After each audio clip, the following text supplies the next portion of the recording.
Hello and welcome to Indus News live from Islamabad. I'm Jawad Tehami and these are the headlines.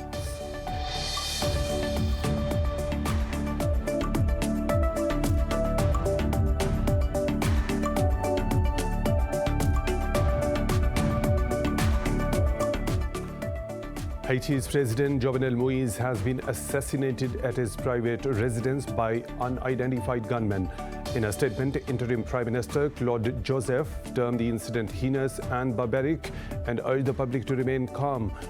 There are some conflicting reports that the First Lady has also succumbed to her injuries after being shot in the attack.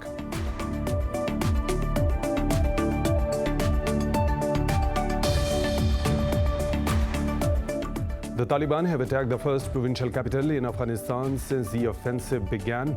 Badghi's governor, Hushamuddin Shams, said the fighters entered some parts of the city of QATAR. He told reporters the fighters were forced to retreat after 2 hours of clashes.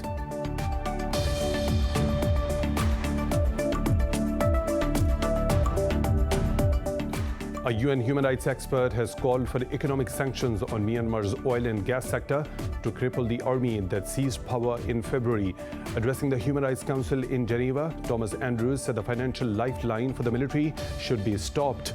Earlier, UN Rights Chief Michelle Bachelet told the Council that nearly 900 people have been killed in the military crackdown on protesters.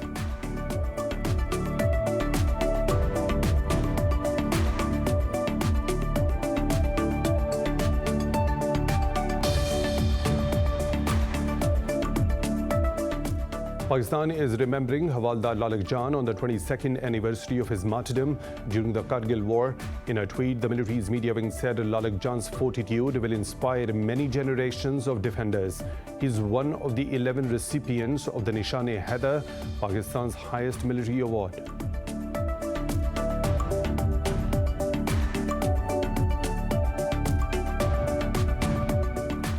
After dropping for 3 days, Brazil's daily COVID-19 cases and deaths have risen again.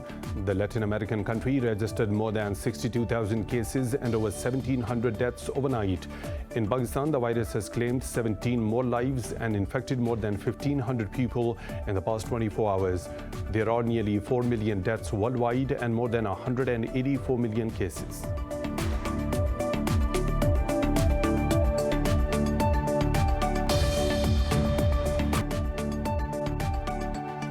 Those were the headlines and detailed stories right after a short break. Stay tuned.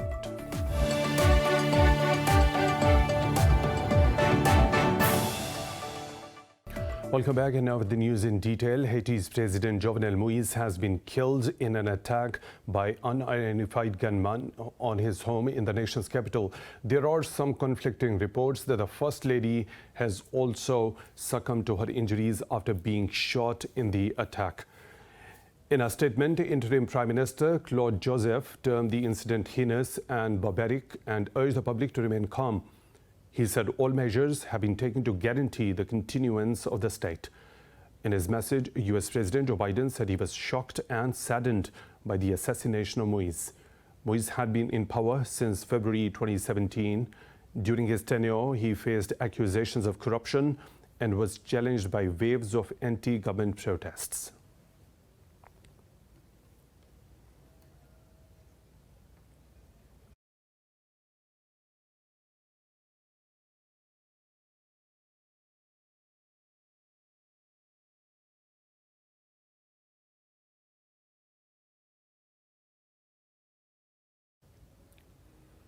The Taliban have attacked the first provincial capital in Afghanistan since the offensive began. Badghi's governor Hushamuddin Shams said the fighters entered some parts of the city of QATAR. He told reporters the fighters were forced to retreat after 2 hours of clashes. The governor said other districts of Badghi's outside the capital were already in the hands of the Taliban. Authorities said the assault caused panic among local people, prompting prisoners to break out of the city's prison. Iran has told the Taliban and the Kabul representatives that it is ready to help end the crisis in Afghanistan. Speaking in Tehran, Foreign Minister Mohammad Javad Zarif urged the Afghans to make difficult decisions. Meanwhile, the Russian Foreign Minister warned that the Afghan situation has a tendency to swiftly deteriorate following NATO's hasty withdrawal. During a visit to Laos, Sergei Lavrov said Moscow will be doing everything to defend its regional allies, including using its military base in Tajikistan.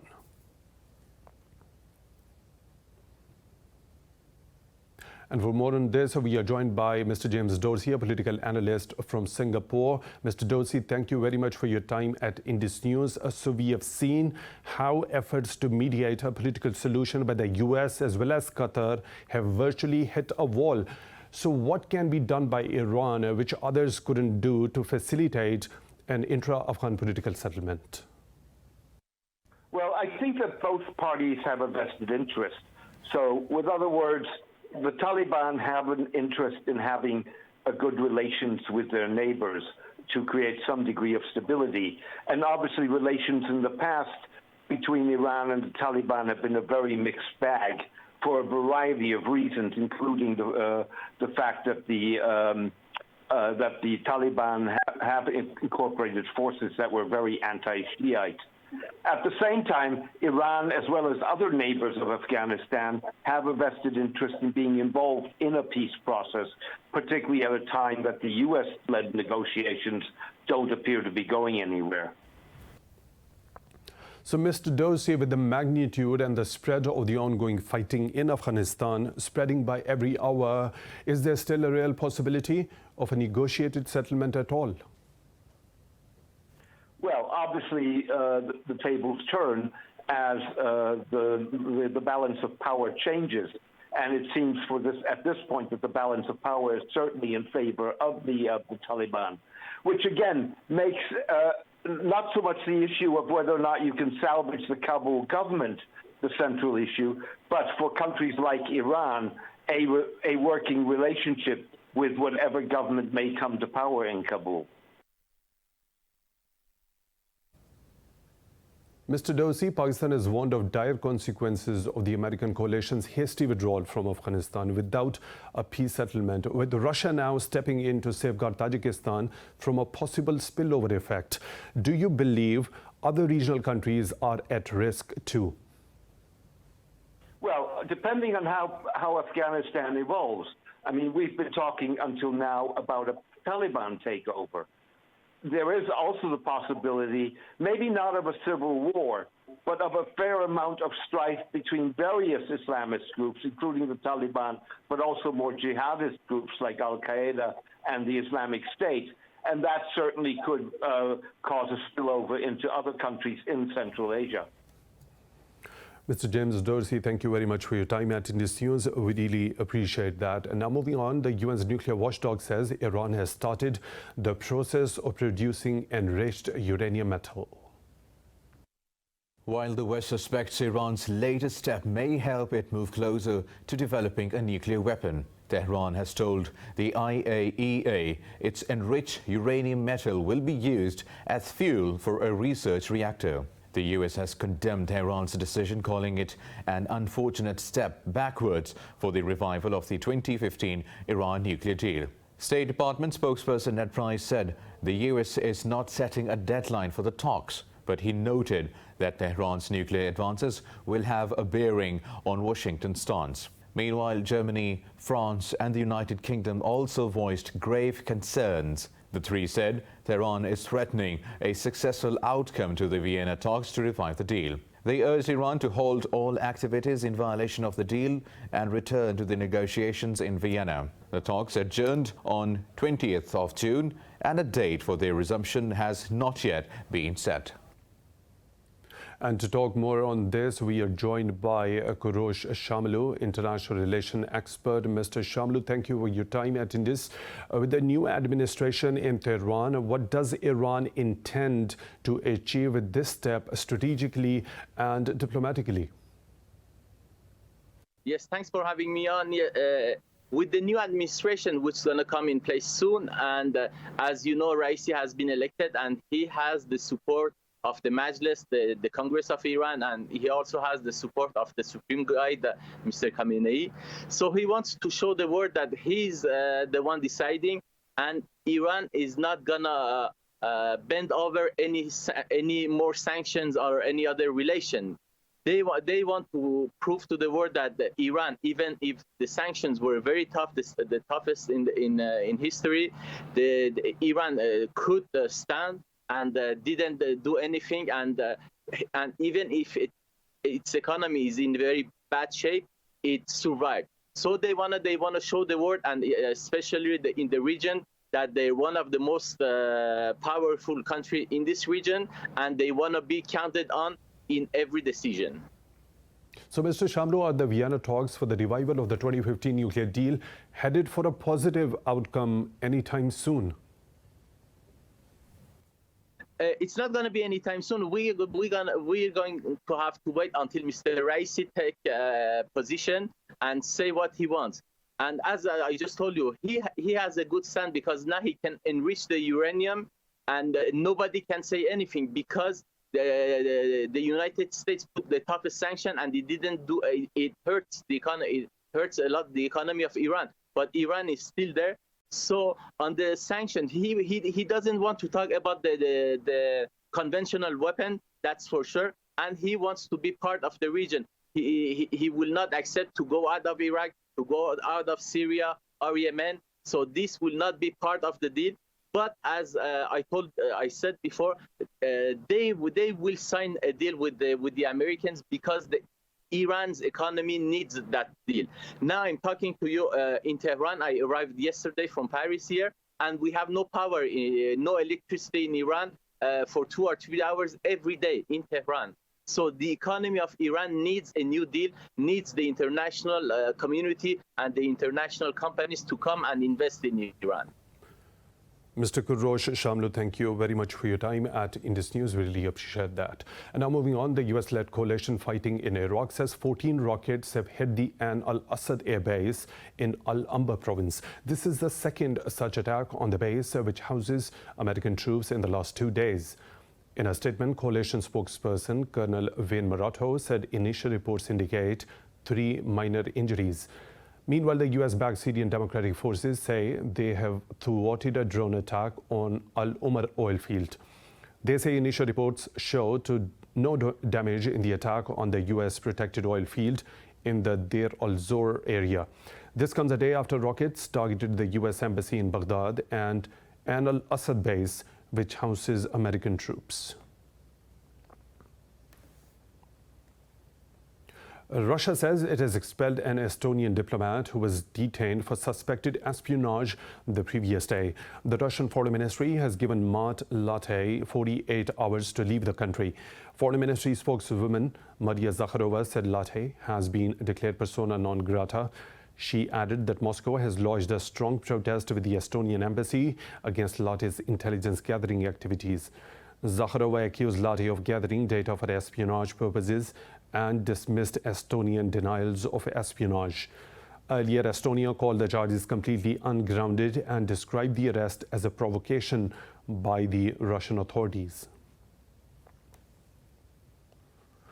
A UN human rights expert has called for economic sanctions on Myanmar's oil and gas sector to cripple the army that seized power in February. Thomas Andrews told the UN Human Rights Council that the financial lifeline for the military should be stopped. Myanmar has been in crisis since the army ousted the country's elected leadership and seized power in February, sparking nationwide agitation. Nearly 900 people have been killed in the military crackdown to quell the protests since then. At least 5,200 remain unlawfully detained. Now, in another bid to resolve the crisis, the UN Human Rights Chief, Michelle Bachelet, urged ASEAN to launch a political dialogue with the ruling military. She said there can be no sustainable solution to the crisis without a fundamental change in the military's role and civilian control of the military. She added the military has shown little sign of abiding by a plan to reduce violence as agreed with the ASEAN bloc in April. Indian forces have martyred 2 more civilians in occupied Jammu and Kashmir. The youths were targeted in the Handwara area of the Kupwara district. The occupying troops carried out so-called cordon and search operations. Talking to the media, locals said Indian forces staged the extrajudicial murder as an encounter to mislead the world. They said troops and police arrest the youths and kill them in a fake encounter for their promotions and rewards. Rights groups say the Indian occupying forces have killed at least 384 Kashmiris since August 2019.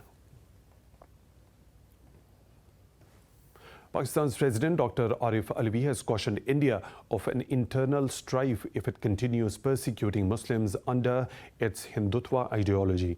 He was addressing the two-day international conference on institutionalization of Hindutva in India, a regional security perspective. He emphasized the impact of human biases on state policies and elaborated upon Islamophobia. The president also highlighted consequences of demographic changes in Indian-occupied Kashmir. The conference was attended by national and international academics, scholars and policymakers. Qatar has lauded Pakistan's efforts for regional peace and stability and pledged to keep working with Islamabad to boost bilateral relations. The resolve was reaffirmed during the visit of Pakistan Army Chief General QAMAR Bajwa to Qatar, where he met the senior leadership of the country. According to the military's media wing, the two sides discussed security cooperation and regional and geopolitical environment, among other issues. It quoted General Bajwa as saying the ties between Pakistan and Qatar are being transformed into an enduring partnership.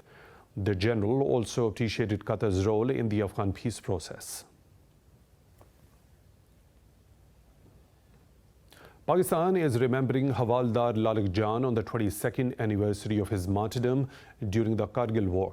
In a tweet, the military's media wing said Lalak Jan's fortitude will inspire many generations of defenders.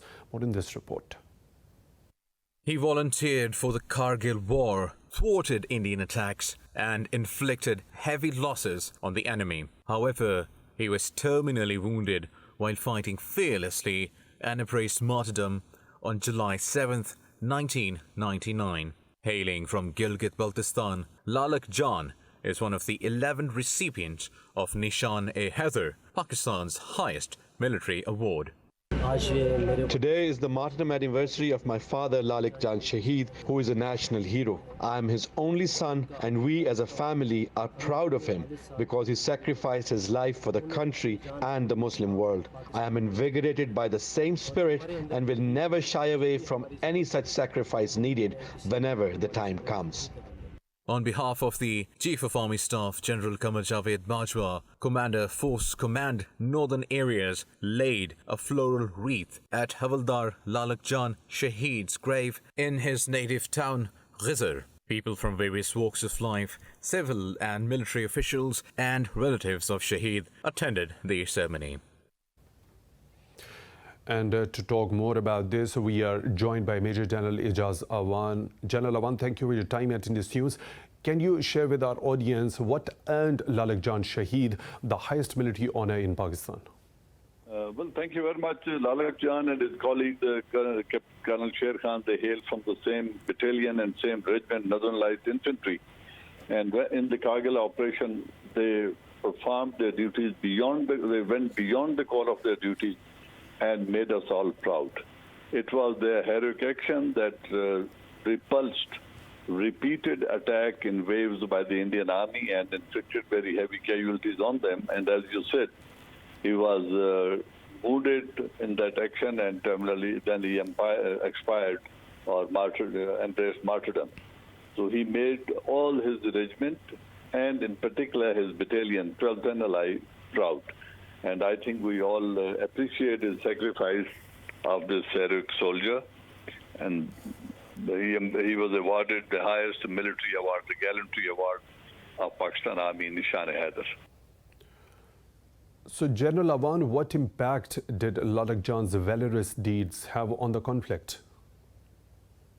Well, definitely it was a conflict and which became now a questionable thing because of the response of our political government and what transpired between Prime Minister of Pakistan and the President of the United States of America because he could not stand the pressure.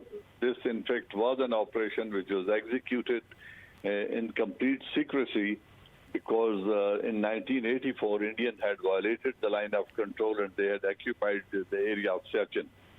In response to that, the Leh Kargil road that passes from there stealthily the troops occupied that area and brought that strategic line of communication under control and under fire. But then politically, of course, there was a pressure from America for violation of line of control, and our political leadership at that time, Mr. Nawaz Sharif, could not stand the pressure. Rather than telling the President of the United States of America to put pressure on both the sides, India and Pakistan, to observe the line of control, sanctity of the line of control, and they should withdraw back to pre-1984 position in Kargil, in Chechen area, and we pull back and take up positions which were previously held. But unfortunately, he agreed for an unconditional retreat or vacation of the position, and all the sacrifices and heroic actions made by the men, well, unfortunately, they were not we did not benefit as a nation from all these sacrifices. But nonetheless, these people put up a brave fight and made us all proud, and set an example which inspires all other soldiers in performance of duties, whether on line of control or on the international border. Major General Ijaz Awan, retired, thank you very much for your time at Indus News. We really appreciate that. It's the time for a short break. We'll be back with more stories. Stay tuned.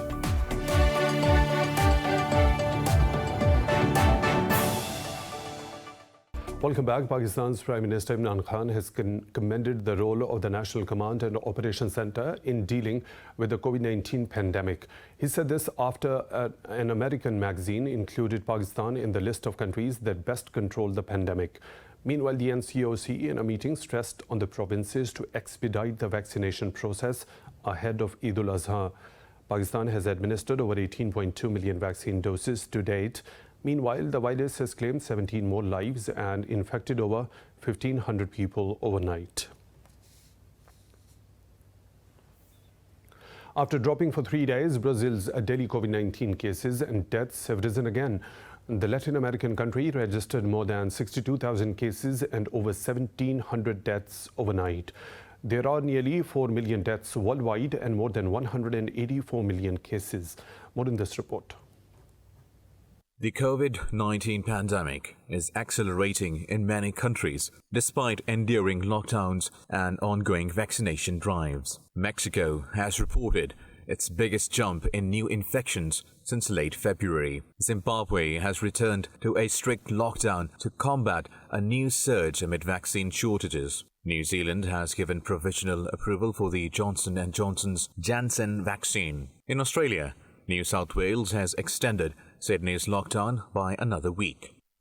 The New South Wales government, based on the health advice, which is our key indicator, made the difficult decision to announce the extension of the lockdown and the existing restrictions in the regions for 1 week further until Friday midnight, the 16th of July. Now, the reason for this is, as we've been saying, this Delta strain is a game changer. It's extremely transmissible and more contagious than any other form of the virus that we've seen. China has reported the highest daily coronavirus infection since 30th of January. South Korea is also considering to reimpose restrictions as it reported the second highest number of daily cases so far. We have reported more than 1,200 new COVID-19 cases. This is the highest number since the third big wave last winter. The government will uphold the existing social distancing rules for another week and do our best to stop the spread by taking extra disinfection measures. The World Health Organization has added a second life-saving drug to its list of treatments for severely ill COVID-19 patients. In Sweden, Social Democrat leader Stefan Löfven has been re-elected Prime Minister by the Parliament, ending weeks of political turmoil. The House voted 176 in favour, while 173 lawmakers voted against his re-election. Löfven, who resigned last month after losing a no-confidence vote, has yet to find sufficient backing to pass a budget. At a news conference, Löfven said he will resign again if he is unable to get the budget through Parliament in the autumn. The former union boss has headed a fragile centre-left minority cabinet since the 2018 election, which produced a nearly evenly split Parliament.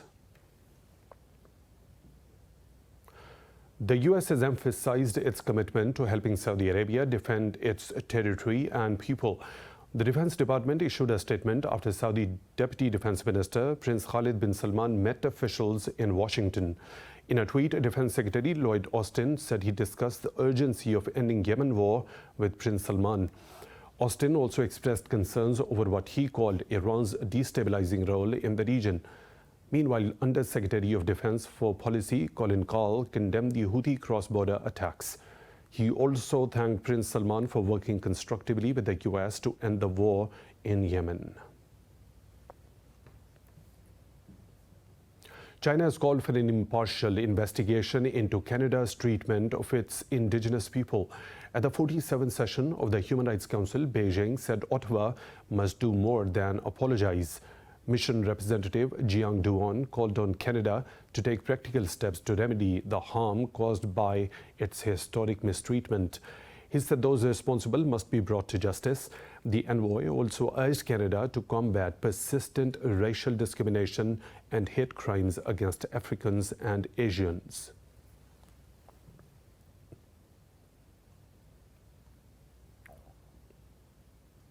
In India, DILIP Kumar, a veteran actor and once the heartthrob of millions across the world, has died at the age of 98 in Mumbai.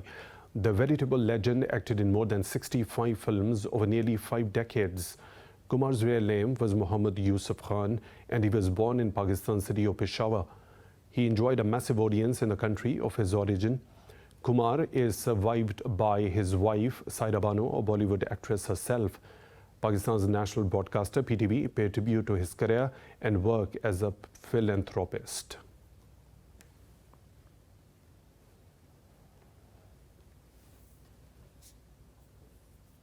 And for more on this, we are joined by Mayank Shekhar. Shekhar, thank you very much for your time at Indus News. What made DILIP Kumar such a larger-than-life celebrity? Well, multiple reasons, of course. The first one, given how long he lived, he passed away at 98. He'd actually seen Indian cinema and indeed India as a result through multiple decades, and he was to a huge extent the right person at the right time. You know, he's the first, he's the last man was the last man standing between what used to be the Bombay film studio system and what became the Star system thereafter. He was an actor with the Bombay talkies, and you know, back in the day, the studio system meant that you would be an actor who's employed in a particular company, you would be hired for the job, you would have a monthly salary. So he was a studio era actor, you know, in the 1940s, which is when he started with the film called Jwar Bhata, which was in 1944. And then that whole studio system broke down post-independence. And he stuck around as possibly, and perhaps a lot of people would agree with me, the greatest movie star of that era in the 1950s. So there was a change that he saw from studio to the Star system, and he was right at the top of both those changes. Then there were the stories that he told as an actor, as a storyteller, which reflected a new generation altogether. You know, there were stories that were not just fantasies in the 50s, but also stories that talked about resurgence of a country, that talked about nation building, and he was right at the center of those films. So that was the entire 50s, and the 60s was, of course, a much lighter generation in terms of storytelling, and he was right on top there too. So we're looking at 40s, 50s, 60s, 70s was where he was missing, but he came back in the 80s again with multiple films like Karma, you know, Kranti, Mashal. So he was relevant again in the 80s, and of course there was the 90s, you know, which was basically the end of his career in a sense. I think Killa was his last film in 1998. So if you just look at it in terms of the sheer body of work, also in terms of time, in terms of the filmmakers he worked with, in terms of the systems that he worked under, I think there is absolutely very little parallel to DILIP Kumar in that sense. So Shekhar, why did he disconnect himself from the entertainment industry? No, I don't think he ever disconnected himself from the entertainment industry. I think there was age, which was a huge factor. Also, for the past decade or so, a little less than that, he had been suffering from Alzheimer's. His wife Sarah Banu was the caregiver. I think one needs to also credit her for being by his side at these very tough times. So, in that sense, I think health was not on his side for a very long time. Of course, we all wish that he could live until 100. That's what even the doctors said when he passed away. They were trying their best to sort of see him through his century, as it were. But he was not in the prime of his condition, health-wise, especially mental health-wise, to participate in a lot of engagements, whether personal or social engagements. But he was there. I think he had a Twitter handle. You could see. I'm presuming his wife was handling it. But even before that, before the ailment hit him, I think he took great interest, not just in the cinema of its time, but also in cinema's issues. He would be right there in front when to back the bodies, the film bodies when they had a demand, whether with the government or with other sectors. So he was a fairly engaged man right towards the end of his life, which is which of course at some point health was not on his side. So how do you believe he will be remembered? He will be remembered for his films, frankly speaking.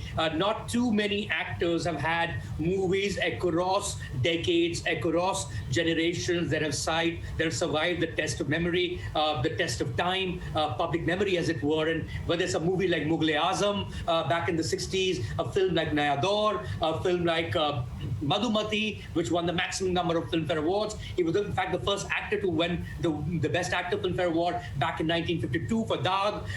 He also was not an insecure actor. He worked with his contemporaries. He had a film with Devanand. He had a film with Raj Kapoor. Raj Kapoor and Devanand did not work with each other in that sense. Going down generations, he worked with Amitabh Bachchan in Shakti, worked with Anil Kapoor all the way down in Mashal. So there was that element. But I think the most important thing to remember about Dilip Kumar is the fact that he was an original actor. The generation before him, the actors who came, the lead actors, were very theatrical in their projection of their craft, as it were.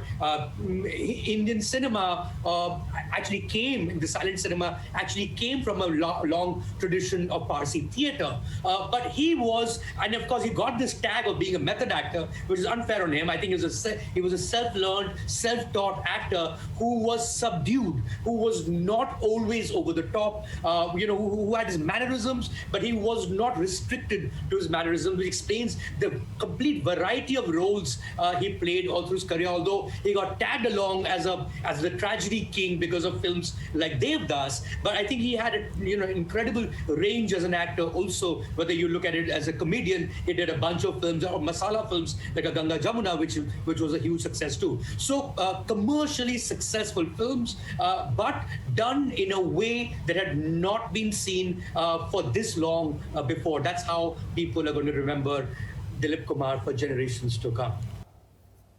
Mayank Shekhar, thank you very much for your time at Indus News. We really appreciate that. And now moving on, Ethiopia has allowed humanitarian flights to the restive Tigray region amid concerns that aid is not reaching people facing famine. The UN said that shortages of food had worsened dramatically over the past 2 weeks. It added that some 400,000 people in Tigray are now estimated to be in famine. Ethiopia's government has been battling the Tigray People's Liberation Front since November. Last week, government forces left Tigray's capital of Mekelle after the rebel forces seized the city. Saudi Arabia has thrown its weight behind Egypt and Sudan in a dispute over Ethiopia's giant dam on the Blue Nile. Saudi state media said the kingdom supports the two in preserving their legitimate water rights. Riyadh called on the international community to intensify efforts for negotiations to resolve this crisis. Meanwhile, the UN called on Ethiopia, Sudan and Egypt to recommit to talks on the operation of the dam. UN Secretary General Antonio Guterres urged the parties to the conflict to avoid any unilateral action. Earlier, Ethiopia started the second phase of filling the reservoir of its dam.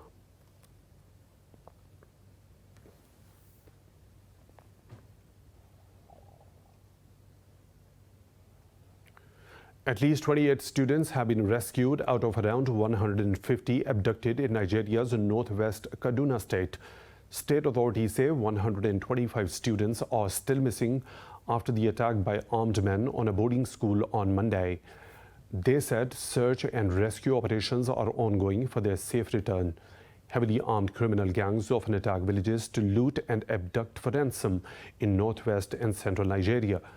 Around 1,000 students have been abducted in different Nigerian states since December last year.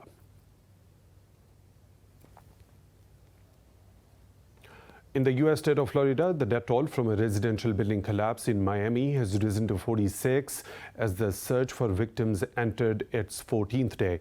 Authorities say over 100 people are still unaccounted for. The updated death toll was announced as hundreds gathered in Miami Beach Church at the first funeral for victims.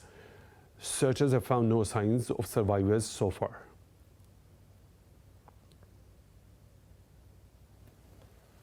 In France, women will outnumber men on the Cannes Film Festival jury this year. However, its members dream of a time when female representation would no longer be newsworthy in the cinema industry. More in this report. The Cannes Film Festival previously came under scrutiny over the low number of women directors nominated for top awards or in the positions of influence. But this time, 5 women will make up the 9-strong jury panel. Jury member, French actress and director Méliane Laurent hoped it would be the last festival with debate surrounding women. I dream for us all that we will be the first and last festival where there is a debate about women. I don't know, I'm a bit naive, but if we can let this planet breathe, let women breathe at the same time, and that there is no more debate, no more absurdity, no more crazy stories, it would be wonderful. Mati Diop, the French-Senegalese actress, also said she hoped the cinema world would one day be free of such distinctions. The organizers said only 4 films directed by women were picked among the 24 vying for the Palme d'Or this year. However, they added that the number of female directors present in other parallel events and competitions had increased. Denmark has unveiled the world's tallest sand castle with a height of over 21 meters. The castle, made with nearly 8 tons of sand, is 3.5 meters higher than the previous record. More in this report. The sandcastle, built at the Blocher Sand Sculpture Festival, broke the Guinness World Record previously made in Germany in 2019. Dutch designer Wilfried Steiger said the corona pandemic had inspired the sandcastle. At the top of the castle, he put a coronavirus as a crown to illustrate how the virus is ruling the world. We started with Corona on top, and we give it a crown because Corona means crown. It's like nice and double, but we give it also a crown because it's ruling our lives everywhere. It tells you what to do. It tells you to wear a mouth protection. It tells you to stay away from your family and not go to the nice places. Don't do the activities. Stay home. Like many other big sandcastles, it is made as a triangle to prevent collapse. The sand is made up of 10% clay for it to stick better, while an extra layer of glue is also put on to make it last through most of the winter. I'm amazed. But I'm always amazed when the sculptors are making the sand sculptures. But this year it's amazing. It's very, very, very beautiful artwork you've never seen before. The Guinness World Record was measured by an authorized surveyor and will be in the book's next edition. The Blocher Sand Sculpture Festival takes place every summer, and the sculptures can be seen all year round until the 30th of December.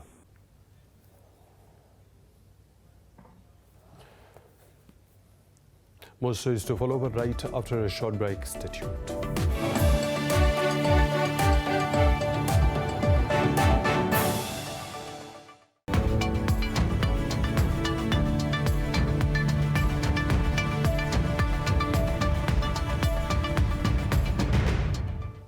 And now the business updates. Didi Global Incorporation's shares have slumped as much as 25% in the U.S. pre-market trade. This comes ahead of its first session since Chinese regulators ordered the company's app to be taken down. In Tuesday's pre-market trade, Didi shares fell to $11.59, well below its debut price of $17. It is said to be shared nearly $19 billion in market capitalization. China removed the ride-sharing giant from app stores after a probe into its handling of customer data. Other US-listed Chinese firms facing investigations, including Full Truck Alliance and Kanzun, are also set to open lower. The Wall Street stocks have surged due to a growth in technology stocks, while the investors also awaited the outcome of the Federal Reserve's meeting. Bank shares, including Goldman Sachs and Bank of America, continued their retreat. The stocks of Facebook, Alphabet, Amazon, and Apple have bolstered, providing the biggest boost to the S&P 500 and the Nasdaq Composite. But the Dow Jones Industrial Average traded 0.25% lower. Meanwhile, oil prices reversed early gains and turned negative amid uncertainty about OPEC Plus supply policy. And now for weather, we have Naila with us.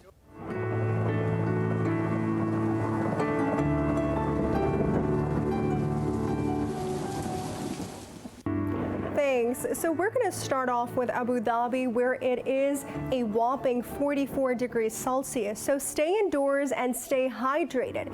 If you are working outside, be sure to take all the precautions. Now, meanwhile, in Amsterdam, it is a wonderful 21 degrees Celsius with a great chance of rain. Now, moving on to Ankara, it is nice and pleasant at 29 degrees Celsius, but with rain as well. Now, going under to Auckland, the weather is nice and cloudy at 15 degrees Celsius. Coming up to Bangkok, the temperature is high, but due to thunderstorms, they're on the forecast, so make sure you have your umbrella. Now heading to Beijing, be sure to enjoy the warmth at 33 degrees Celsius with some partial sun. If you are traveling to Beirut, be sure to keep some sunscreen because it will be around 30 degrees Celsius and sunny. While in Berlin, Berliners will have to deal with some rain with temperatures at 21 degrees Celsius. Sad to say there is no rain for the people in Cairo in the forecast for today, so try to make most of the sunny weather at 37 degrees Celsius.